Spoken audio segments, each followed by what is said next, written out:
Okay, today I'm going to show you how to measure your frame for the minimum bottom bracket length that you can use.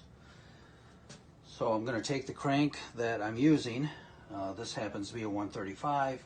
I'm taking the left arm. I'm going to slap it sort of in the empty crank hole and sort of center it there with it pointed back towards the rear dropouts. I've got a couple pieces of tape here.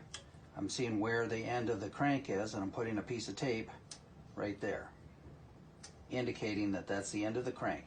If the bottom bracket was so short that the cranks were allowed to hit the frame, this is where they would hit. So that's why I'm marking that spot. And I'm going to do the same thing on the other side.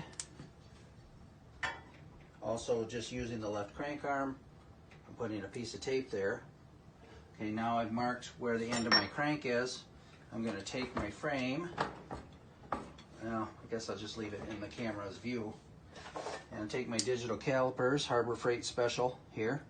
Zero them out. I'm going to take them and measure at that exact point on the frame where the cranks would hit the frame.